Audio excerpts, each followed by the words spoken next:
La Liguria è ricca di opportunità, lo abbiamo visto, a volte uno non ci pensa, ma basta vedere come sono diventate famose le Cinque Terre, i suoi borghi, e c'è tutta una opportunità da scoprire, basato proprio sul turismo e sull'alimentare, oltre una parte ovviamente anche di tecnologia focalizzata sul bacino di Genova. Rispetto dell'ambiente, turismo e tipicità del territorio, tecnologia. Sono questi i tre settori nei quali il Tigullio e tutta la Liguria devono puntare per dare slancio ad uno sviluppo economico che si traduca in lavoro. Hanno provato a farlo i giovani che in questi mesi hanno cercato di trasformare un'intuizione in un'idea imprenditoriale vera e propria attraverso il sostegno del contest Liguria Crea Impresa.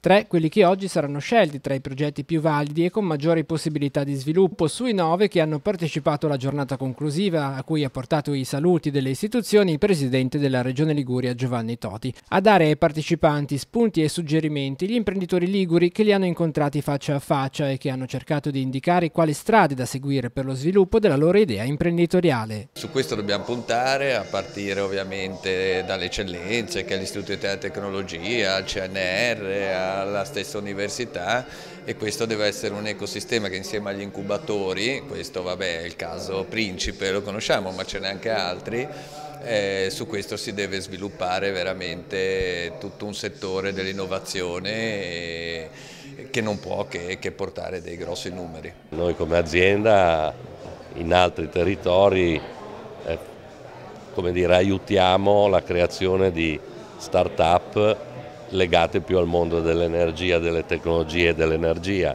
C'è anche un movimento più spinto rispetto al passato da parte di fondi di business angels, li chiamano, che sono di primo sviluppo delle imprese e quindi di mezzi finanziari e di screening anche dei progetti di impresa più validi che si sta muovendo nel nostro paese. In passato siamo stati indietro rispetto al resto del mondo.